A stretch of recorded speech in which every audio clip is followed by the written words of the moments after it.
At lunch, I watch Albert sit at his desk and stare at the pages of a book. I know he's not reading. His eyes don't move at all.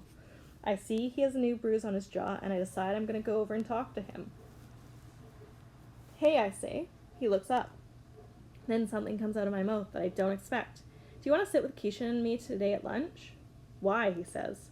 Well, you sit alone, we sit alone, but together too, so I thought that we could all sit alone together. That isn't a logical conclusion. Clearly, if we're all together... Yeah, I interrupt. I know, it was a joke, so you want to? Well, I suppose so. I guess I've got to eat somewhere, he says. Albert leans his chair back as he shakes his empty carton of chocolate milk to let the last drops fall into his tongue. I wonder who decided that a half pint of milk was enough.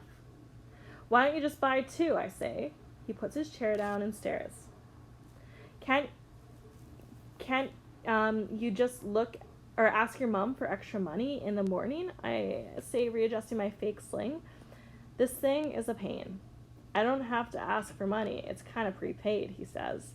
And then I realize all at once, of course, how stupid can I possibly be? Albert doesn't have many clothes, and he gets a ticket from Mr. Daniels every morning.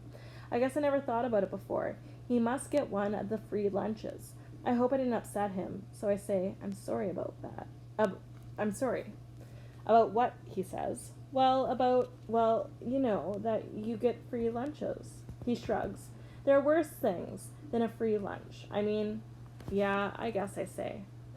It disturbs my mom, but my dad says he wants to leave his mark on mankind with one of his inventions, and she says he should get a real job. They fight about it a lot, actually. I'm really surprised he told me that, and I decide to never tell another soul about it.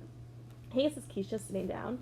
Hey, I say, and Albert nods. So, Albert, Keisha says, I watched Star Trek because you were always spouting off about it. The special effects are not that special. Kind of pathetic, actually, like a first-grade puppet show.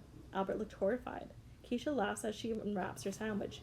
Yeah, I knew that would get you. Shay's voice arrives before she does. Look, Jessica, she says as they walk by. It's the island of Misfit toys. Yeah, Jessica says. It's like a six-legged freak. Shay laughs and Jessica looks proud of herself. Ugh, those girls are like walking pricker bushes, Keisha says, taking a bite of her sandwich. Don't let them bother you. They don't bother me, Albert says. It doesn't bother you at all that she called us Misfit toys, I ask? It doesn't bother me, Keisha says. That girl can flap her gums about me until the sun rises and sets again. I really don't care. I wish I didn't care, and I wish I wasn't jealous of Shay and all that she has. Albert is wide-eyed. But why are their toys all misfits? Square wheels on a train can be fixed easily enough. Albert has the most serious voice turned up into high. And what's wrong with the doll anyways? Why is it a misfit? It seems to adhere to the standards of a typical doll. Wow, he is in full professor mode, I think. The Charlie in the box, he continues, is just like a Jack-in-the-Box in every way but his name. Something is not a misfit simply because it has a different name. That isn't true, I blurt out. He looks shocked. I suppose he isn't used to being corrected. He holds up his milk carton. Suppose I say this is orange juice. Doesn't change what's inside. That's different, I say, thinking that the milk will feel like it's orange juice if it's told that enough. It is the same principle, he says. I think of the words like dumb and baby and think of how wrong Albert really is. What about the cowboy, Keisha asks. He rides an ostrich instead of a horse. That has got to make him a misfit.